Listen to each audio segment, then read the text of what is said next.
got it? Mm-hmm. Okay, fine. Okay, fine. So this is what I'm wearing today. This is my outfit. It's a bathing suit, beach outfit. And I'll show you what Andrew is wearing. And we are going to the beach.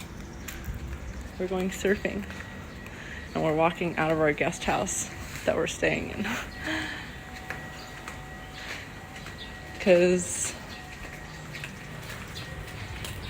yeah.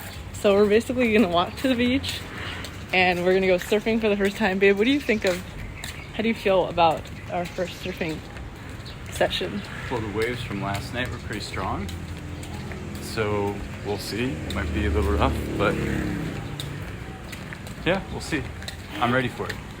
Do you think what I'm wearing is too sexy? No, not for Canggu. You're good. This is us in a Muslim country. But I've seen so many girls in booty shorts, so I guess it doesn't matter. So, should we try to go to the same place as yesterday or Yeah. beach? Yeah. Okay. Okay. Yeah, Canggu in the morning. Oh wow, it's 9:25, so we have an hour and a half until our surf instructor.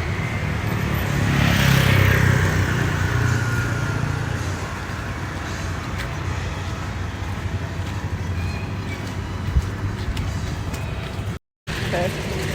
Okay, fine. Go, walk in.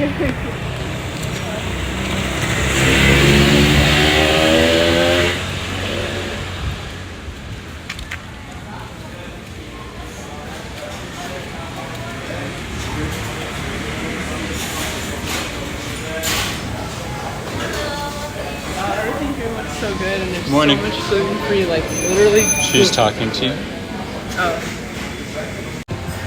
Wait, is it filming? Mm-hmm. Yeah. If we lived here, we would be beach bums forever. We would just come here every day for breakfast and go surfing every day, every afternoon. We come here in the mornings, total beach bums, just look like this, and you looking like that, just wearing the beach clothes. And we would just work on our laptops, and then in the afternoon we would just go surfing every day. I love how like all the juices here are freshly squeezed. Like they just make everything fresh. Oh, try that. That's really good.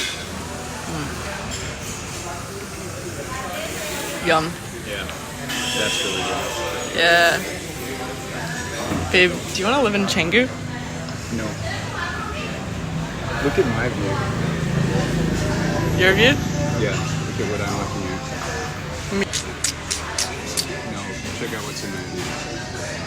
Like off camera type of thing. Off camera? Oh. That? No.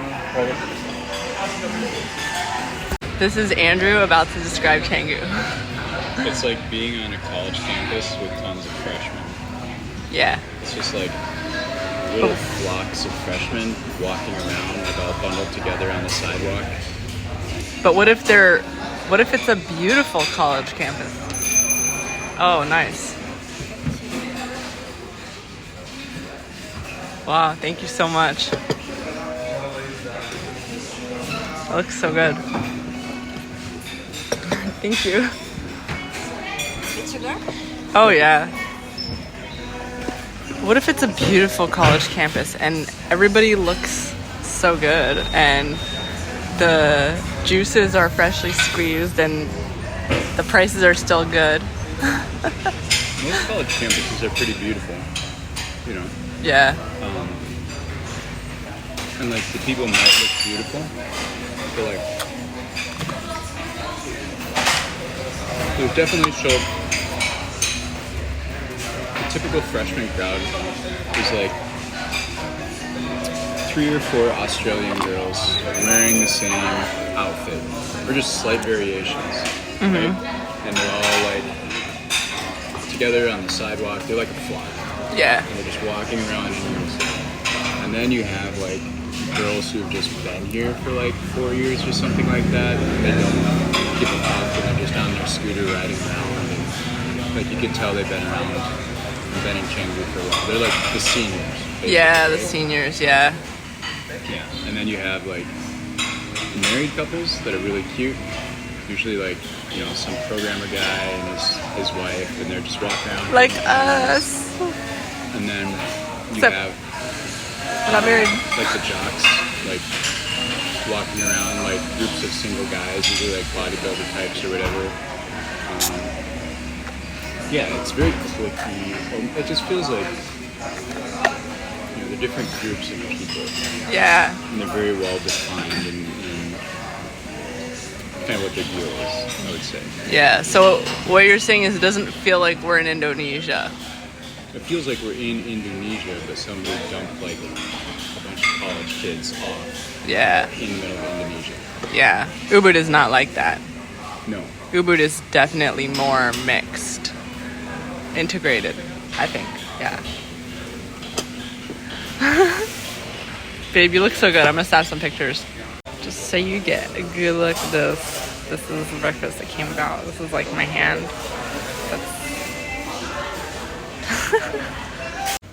Hello, dog. Yeah, so the waves, I mean, if the waves are too strong,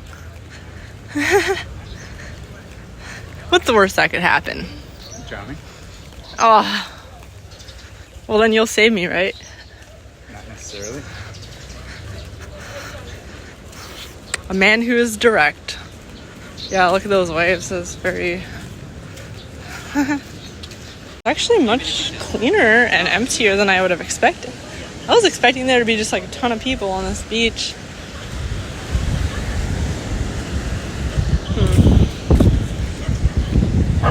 Way down there. How do we get to the other side of that? It's on that side. Cross on the beach. Ah, okay. Okay. Wow, there's so many people out today.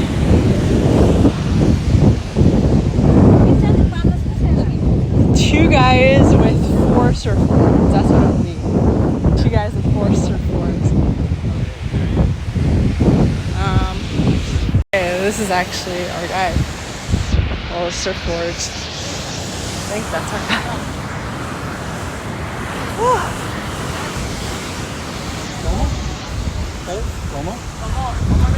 Tomo. Oh, Tomo. Nice.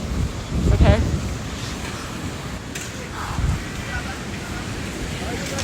Good. I'm Tomo. Nice to meet you. Andrew. This is Hi, nice to meet you. Nice to meet you. Nice to meet you. Yeah. Okay, so I have a 6 pass, yeah? Okay.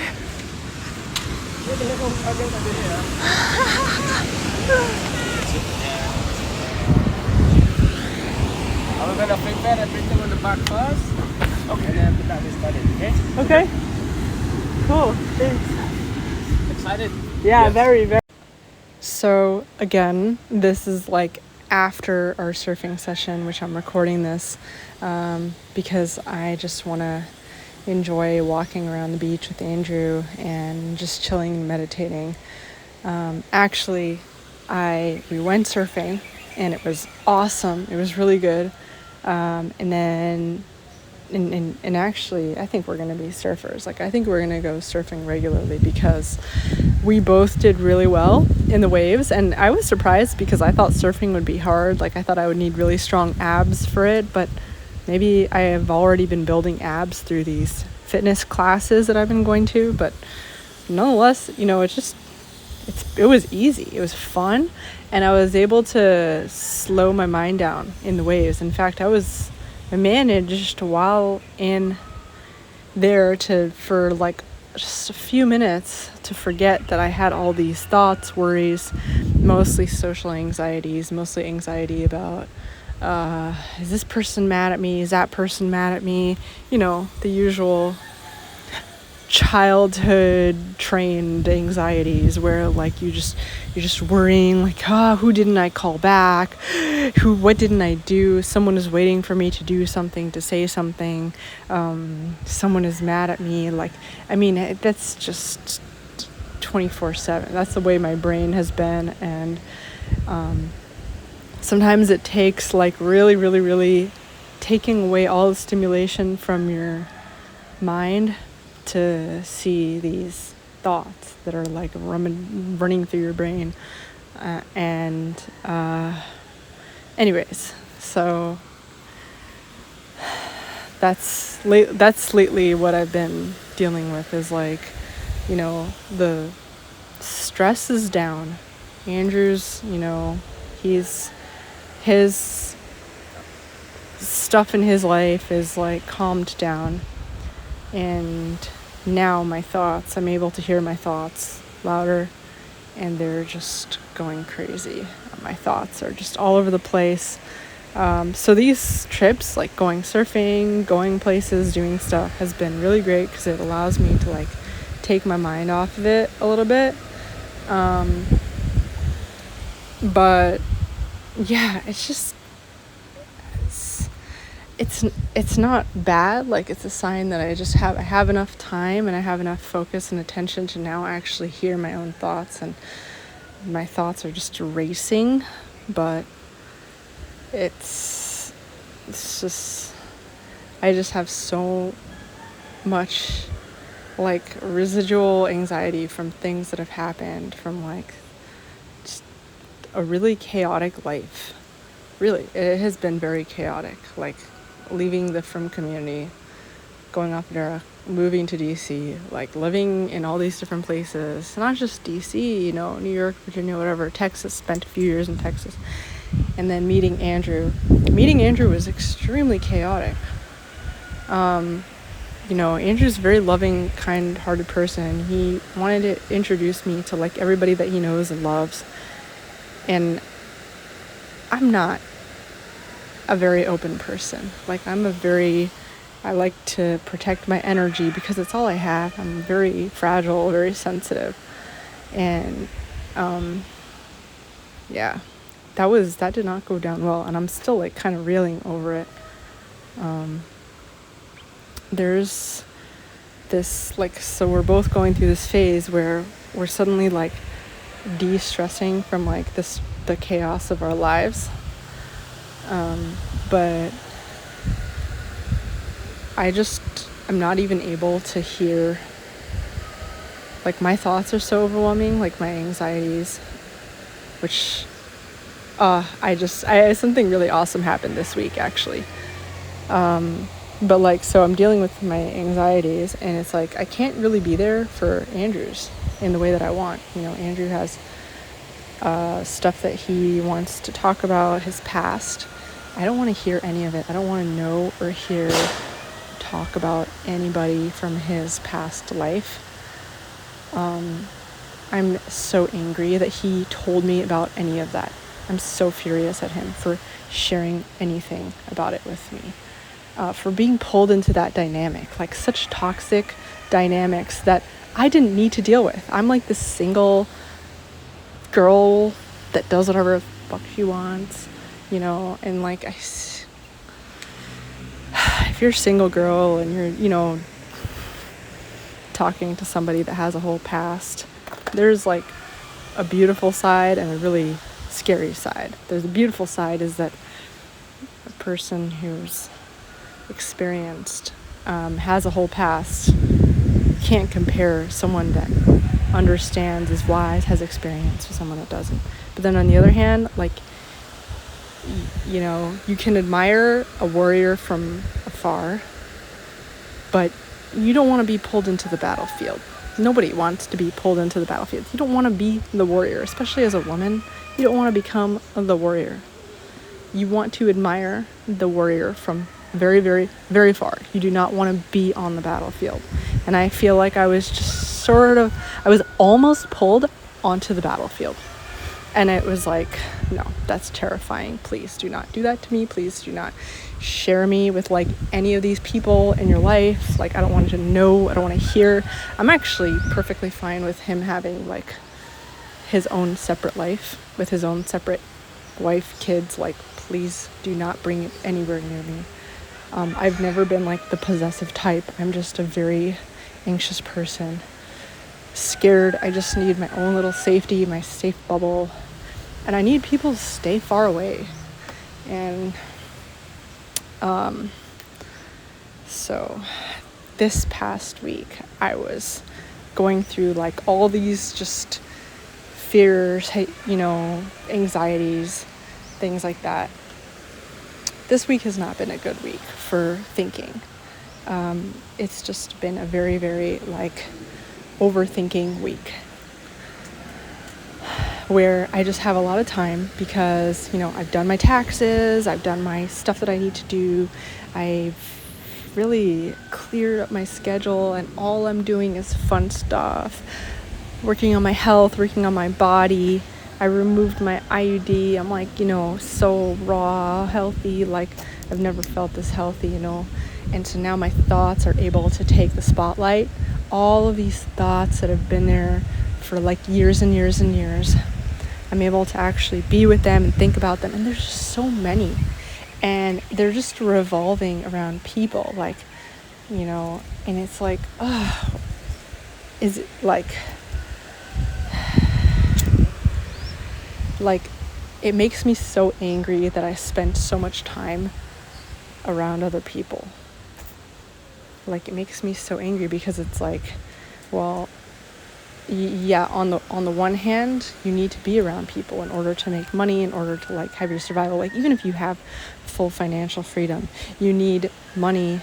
You need people. You need people because you need someone to make you food. You need someone to give you a place to live. Like, you're kind of reliant around being around other people. But like, for me, being around other people comes with so much baggage.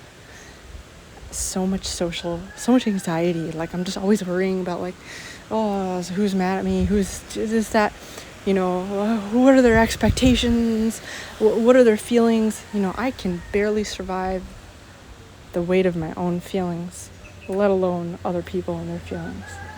It's so draining for me to be around other people, and that's part of why I needed financial freedom, why I wrote House Hackers Anonymous, why this whole thing of trying to become financially free and trying to help other people do it. Like, I really, really want to be helpful in the lives of other people, but it's so hard for me to physically or personally, like, I don't know how to say it, like, it's really hard for me to be around other people. Like, I want to help other people from so far away, but if I'm in it, like, my personal self, my sense of stability, my safety,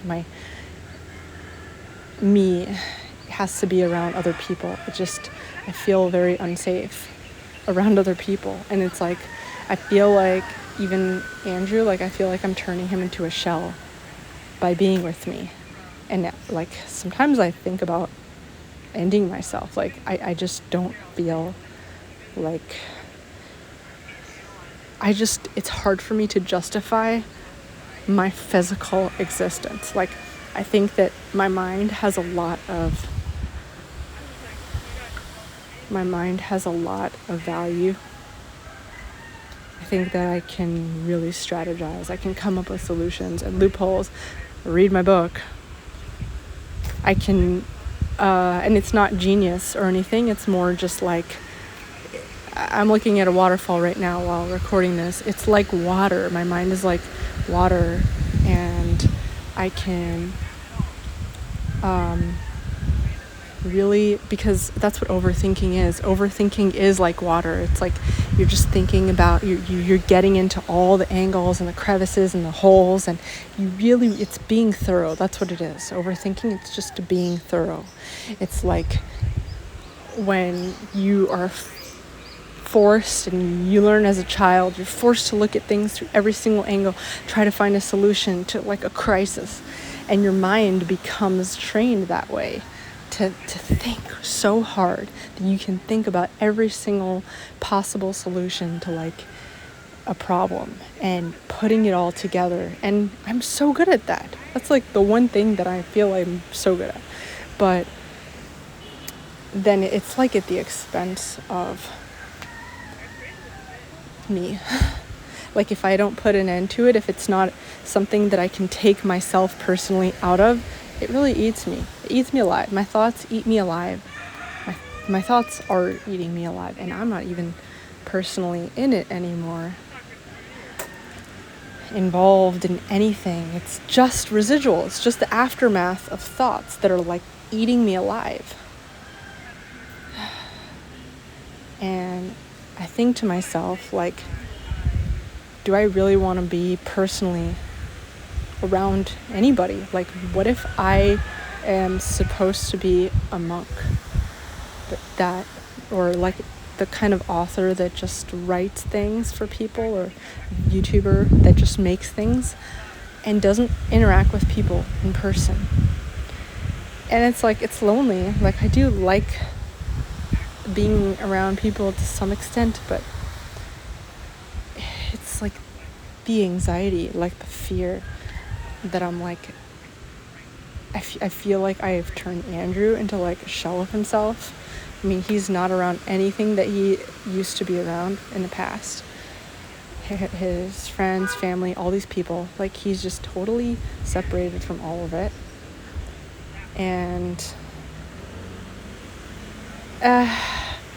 I don't want that for him. Like, I want him to be happy. I want everyone to be happy. It's really hard for me to fathom that anyone can be happy around me, because what I need is so specific. Like, I really need isolation. Otherwise, I will go crazy. I need isolation. But the thing is, like also, I get so intimate with people. Like, my own relationship, like, I'm so intimate. So if I'm in isolation, then whoever's with me is going to be in isolation just from being with me, because I'm just so intimate. That's how I am. I can't not be connecting every minute, every second of the day. So just the way that I am, plus you being in my life 24/7, it just means that you're going to be isolated with me. And I don't want you to. Like, I would want, I just don't want that for people. It's so hard for me to just like reconcile this. I've told Andrew, like, I would be very happy if you went out and found like an additional group of friends, partner, whatever, like stuff like that outside of me, and just didn't share it with me. And he's like, no, like he can't fathom doing that. He wants to share everything with me. And I appreciate it so much, but it's like, I don't have the capacity for sharing all of that. I can't. Mentally, I will go mental. I will lose my mind. I don't want to hear it. I don't want to know about it. I don't want to share in it. And I am not possessive at all. In fact, I don't have the capacity to possess. I'm traumatized from everybody's effing secrets. I want people's baggage away from me. I don't want to know. I don't want to hear. I don't want to share. So I guess the dilemma is like, what do you do with an overthinking mind? How do you live in the world where you feel like the only thing that would make you happy is total isolation? And the only things that make me unhappy are the things that are human about me, the needing to eat. So since I need to eat, I need to stress, I need to go be around people, I need to go and talk to people and find a place to sleep, like all these things. I need to go do business, talk to people, be around people, So these things, in order to survive, make me not feel good. I don't like it. And it's like, what if living is just not so appealing? And that is what I'm not actually going to like end myself or anything like that. So please don't like call the cops. Also, if you did, I live in a different country, so they won't find me, so don't freak out. But these are just the thoughts that go through my head. I go crazy, and I think Josh said this one time, which, sorry to say it out loud, but you are so right when you say that I make myself crazy with my thoughts. I make myself crazy.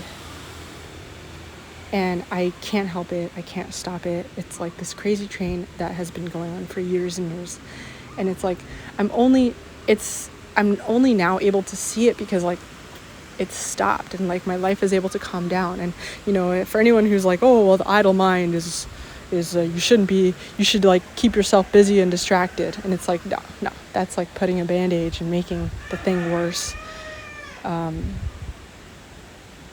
What people like me need is to slow down. They don't need to keep hurrying up and avoiding the fact that they're on a roller coaster. But it's just like, now that I can see it clear as day, my mind is just on this really fast track and I can't even help it. And it's, yeah. All right. Back to Pardes IRL. So I want to share something that I was just thinking about. I was thinking about a regret that I have, and like I've been kind of beating myself up over it, and it seems kind of silly because I don't know what I could have done about it at the time, but I feel very regretful about it. And I had the opportunity to help a friend who was struggling a lot. I had the opportunity to help a friend that was like basically almost on the verge of death. Like she might even be dead now and I don't really know. And I feel deeply regretful about the way that I went about it. I still don't know how I would go about it. I feel like so long story short, I had a friend come and visit me and Andrew when we were in Tulum, Mexico. No mistake, she came because of me. It wasn't like she was going to do this anyway. It wasn't like a thing. Like, we've met a lot of people that came because they wanted to try the nomad thing. They came to visit us. Like, we've had, over the past couple of years of our nomad journey, a lot of people visiting us. But this person was not in the place to be traveling randomly or nomading. Like, she came specifically because she had us as an anchor. And like, I'm able to even sit and reflect on this now because I even have the time and the peace of mind to do that. But I've been kind of avoidant about this regret because it is very much a regret. Like, I'm very frustrated with myself. I think that I accepted sort of like a responsibility that I wasn't ready for. And I think that she needed me. And I told her to go ahead and come to Mexico. You know, we were in Mexico, and this is going to sound really weird, but that's part of what, you know, I've been thinking about it, and that's part of what influenced me to want to put the brakes a little bit on House Hackers Anonymous, my 12-step survival program. And it's still going on. You can still buy my book, and I actually would highly recommend it. It's a survival book. Like, you're in a bad place, you're struggling in life, financially, like, really read it. Read House Hackers Anonymous. I stand by every word in that book. But I think I went a little overboard in like telling all my friends and family, like, yeah, everyone can do this. You can do this. You can go live offshore, move offshore.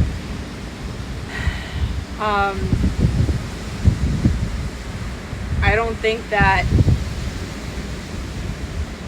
people are all the same and ready for the same things. You know, I basically, like, yeah, everyone can do everything, but we all kind of work at a different pace and we all have different strengths and limitations. And I basically told my friend, I feel a little bit like I led my friend off a cliff, because my friend, when I had known her, I feel like I knew a different version of my friend than the one that I was talking to. Like, I don't know if I'm making sense at all. So I have a friend that I had known for like many years. I've known her, and there's a lot of friends like this that close people that I've reconnected with, and for whatever reason, and like just real genuine connections that despite my crazy ups and downs in life, that I still manage to meet up with again or to connect with again. And this is one of those people that I was very close to many years ago, and we reconnected at a time when I was basically around, the stuff with Andrew, which you guys watched a lot of it. Like, I was going through so many different waves, and she and I reconnected at that stage. When we were friends, when I was younger, we were crazy together. We were like going on adventures, acting reckless, doing crazy things. So I basically continued the relationship from when we knew each other many years ago, just out of college, acting crazy, going off the derech.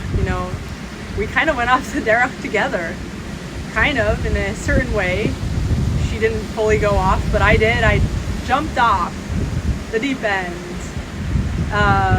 left the religious community completely. She was more measured about it. But anyways,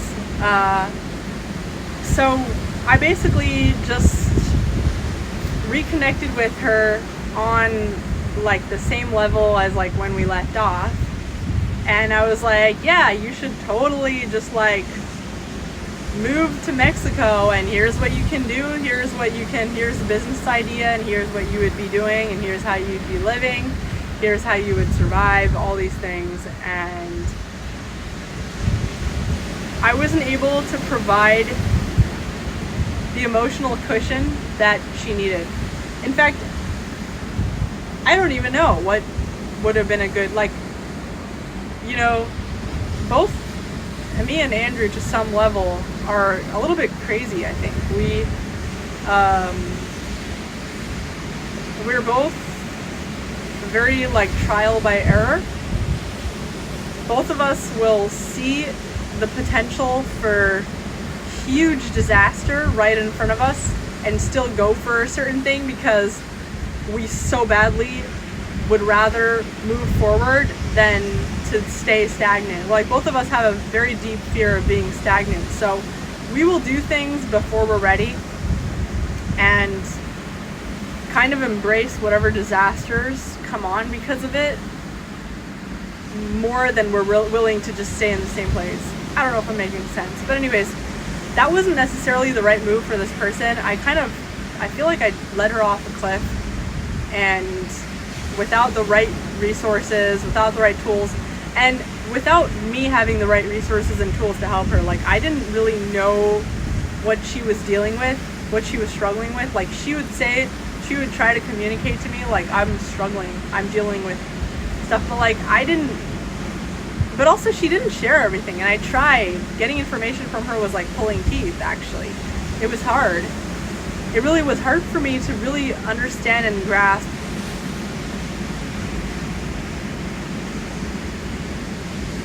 and I wasn't ready for it myself because I hadn't really processed what it would entail for me as the person that would be guiding her through it.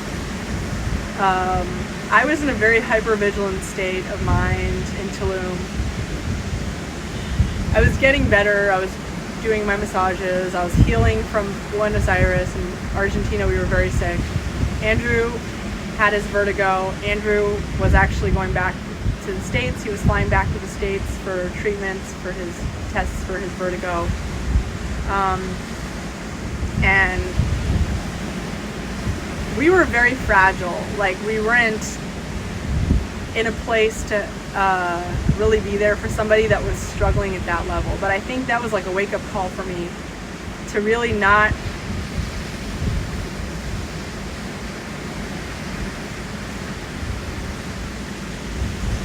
I don't know.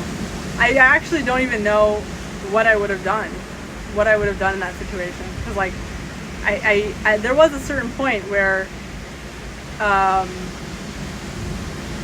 we called, like we didn't abandon my friend. Like we called, we were in close communication with like her family, and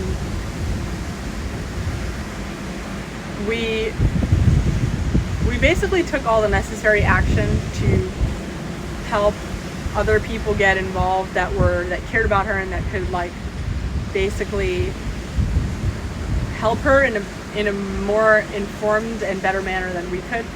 But at the same time, like I also felt like maybe there was more that I could do, because I'm her friend. I'm like disconnected from the situation on an emotional level compared to her family members, and I feel like they were not able to. I know I'm being really vague about this. This is one of the many overthinking thoughts that are in my head. I so badly want to be good for people. Like, I so badly want to help people in my life who have struggled or are struggling with similar things as I have: mental health, depression problems, substance abuse. But like, it's still so different. Like, I have gone in and out of every problem. I've gone through waves of euphoria, like depression, whatever, like just living in different places, changed my opinions on things a million times. But I just, like, I feel like so deeply motivated to help people, but every time I try, I always get to a point where I realize that I'm in over my head. And then I get really disappointed, and then I start to feel useless, and I'm like, what's the point of me even in this person's life? Like, they would have been so much better off if they didn't know me.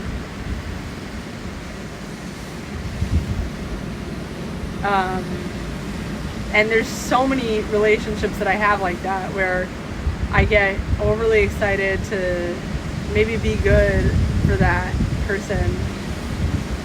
And then I get into it and I'm like, oh, I realize that I'm really kind of useless in their life. And maybe they would be better off without me in it, because I'm in over my head. That's what House Hackers Anonymous sometimes feels like. Like, sometimes I'm like, yeah, you guys should read it, because it has a lot of like tools. But it also is gonna give you a lot of troubles. Like, taking on a lot of these responsibilities that are in the book can be very stressful. Like, it'll certainly change your life. It'll certainly make your life better, but it won't be easy, and it'll be kind of painful. So if you watch my stuff, if you read my book, if you become friends with me, what I'm realizing is that your life is gonna get harder. It will. If you meet me, your life will get harder. Like, Andrew's life has improved dramatically since he met me in certain ways, but then in other ways, like, he has gone through so much stress to try to keep up with these like sort of standards that I have left for him, because there's standards that I left for myself, and I don't really see any other way of living other than the way that the path that I choose. Like, House Hackers Anonymous is like, basically in a very short time, go from being dumpster diving and homeless to being like the richest person in your town that is living off of like passive income for generations. Like, it's basically like a book about skipping steps. And it's not comfortable. Like, you might want to pop in a bunch of THC gummies while you do this whole book, because it's not comfortable, and I'm not telling you to do that actually, but it's just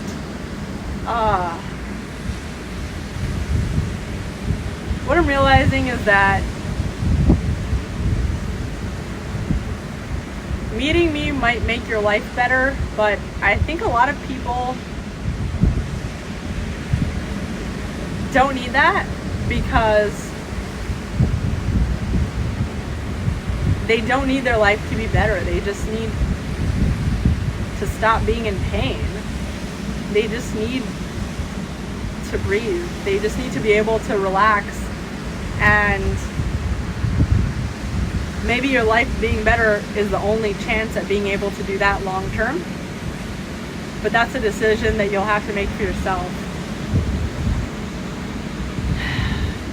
I really, again, don't feel like I'm making sense, but just a realization that I had that everybody that came into my life has gone through pain from meeting me. Not even from me hurting them, but me in their life was almost pushed them off a ledge in some way, in their career, in their personal life, whatever it was. They came to a crazy realization. They, whatever I was doing, because I've been, skipping steps. Like I said in my book, is basically all about, you're 1 month you're literally homeless. Next month you might be working as a waitress at a restaurant. Next month you might be leveraging a salary job, or the next month you might be investing in real estate. The next month you might be traveling. The next month you might be, there's just so many steps that are skipped, that the same thing that would have taken somebody years to do.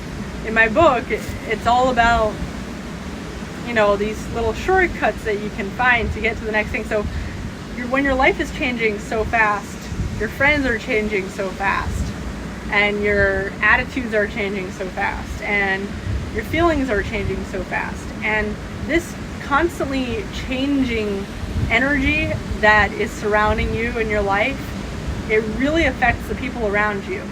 And I can confidently say that I know that people's lives are long-term better because they met me, because I create this really, really strong, forceful impact in their life.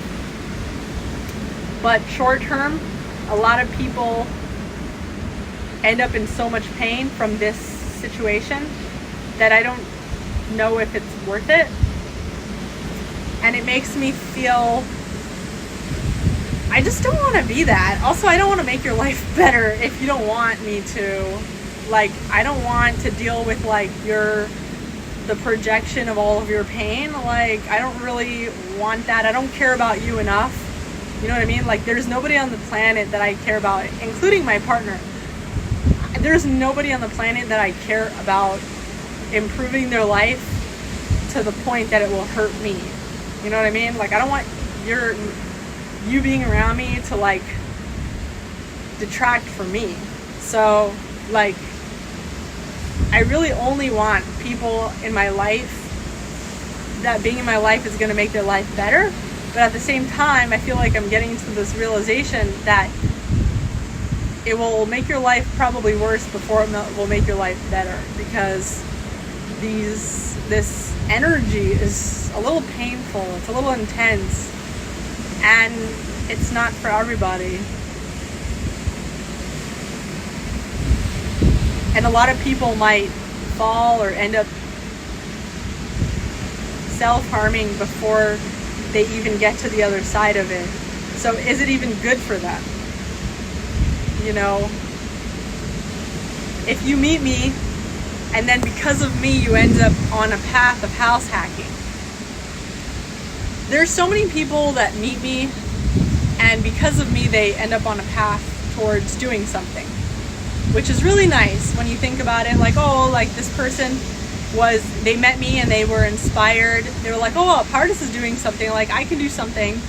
And then they do it, and then they end up depressed because they crash and burn. Sometimes the impact from that happening is worse off than if you had just not done it in the first place.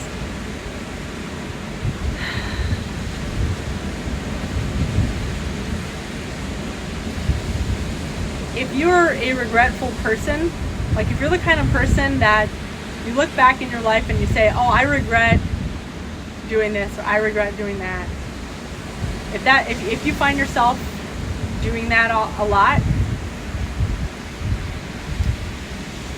then even watching my videos or listening to advice from me is gonna hurt you, because it's gonna hurt you. Because, you know, regrets happen when you've not acted in alignment with yourself, with what you wanted. So you regret doing something because it wasn't like something that you did with all your heart and soul. You need to find out like what it is that you want more than anything. You need to go on a journey of like just meditating for like 12 hours in front of the ocean or something, and find out what it is that you want. Or if you don't have time to meditate in front of your ocean, like, I don't know, meditate at work or think about it a lot. Try to isolate a little bit, focus on these thoughts. Spend time away from your friends, family, just work and think about what it is that you like. Spend time in your body.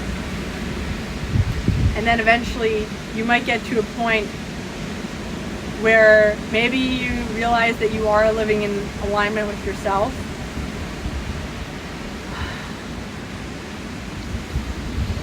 Maybe you realize that you are feeling wealthy, like the life that you have is exactly the life that you want. These are all your choices. You're actually in control.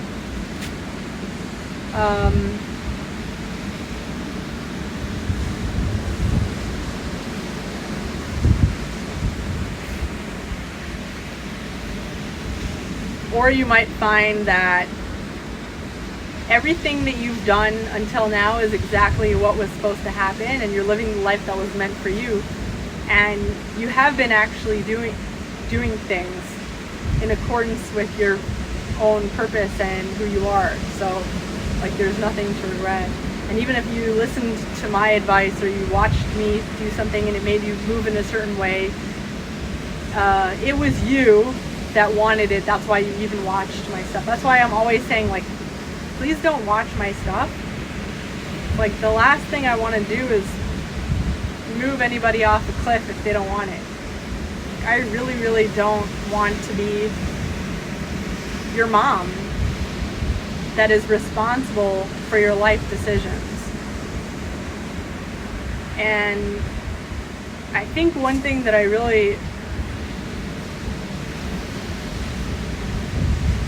that really made me want to stay with my current partner is like that I really felt comfortable to just push him away a lot.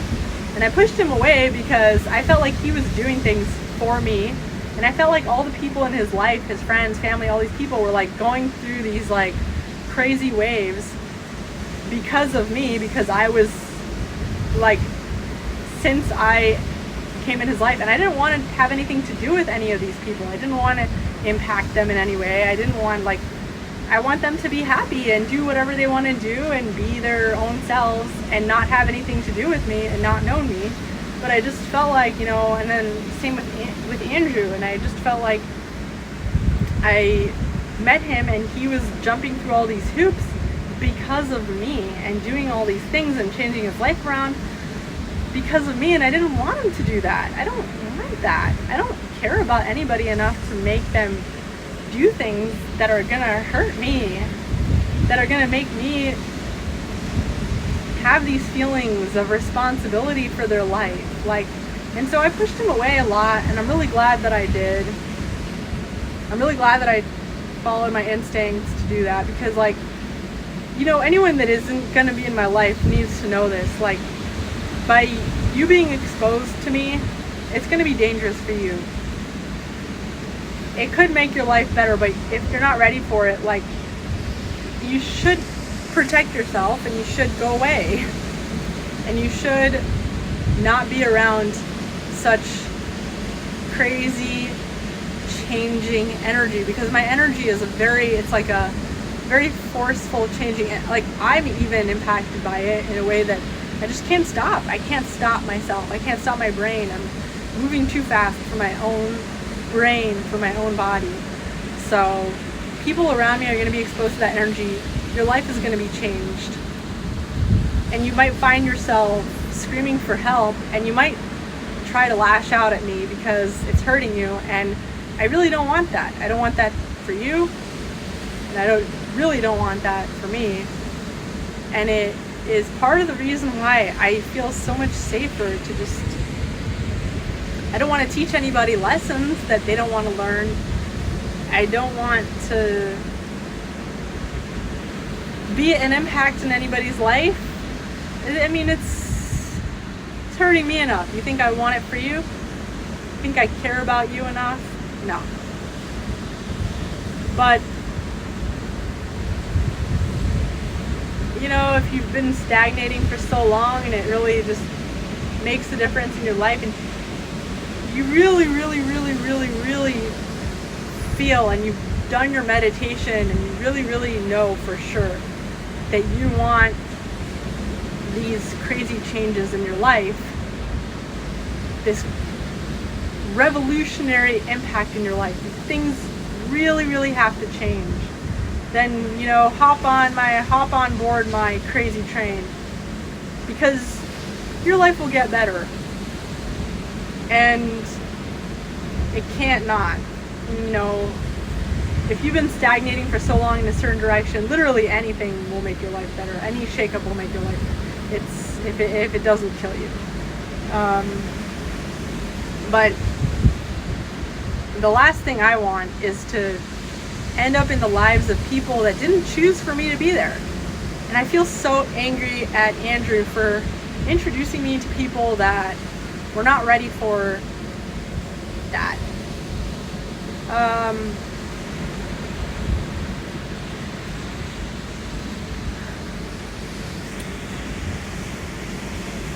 And I don't know. My hand is shaking because I'm like holding this for so long. But I just really don't want to meet. I just don't want to meet people that I will hurt, because I am sitting here and eating myself alive over my relationships with people in the past. Like, so many different relationships where I met someone, and then because of me, they decided to do something crazy. Like, guys, girls, all kinds of people that I meet them, and I'm just being myself. I talk about this and that, like, oh my gosh, like, and then they do something crazy. Like, I don't even think that they're taking it seriously what I'm saying. I'm just riffing the way that I do. I talk all day long, and then they do something crazy that terrifies me. And then of course I'm the one at fault. It's not even them blaming it on me, it's me. I eat myself alive. If you do anything because of me and it's on my conscience, I will eat myself alive for years. So one of those people that I'm eating myself alive for this particular morning, and there's just a whole long list of people that met me or that knew me and then did something crazy in their life with their job, decided to break up their relationship, or they decided to get into a relationship that was like very risque, decided to do risky things, or decided to do things that was out of the norm for them, And it is really scary for me.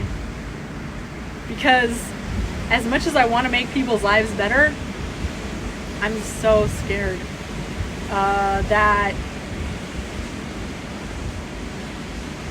I just don't know where the balance is, where between making people's lives better and driving them off a cliff to their doom.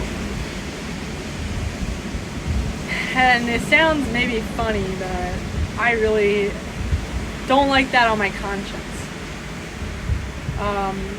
I certainly would not choose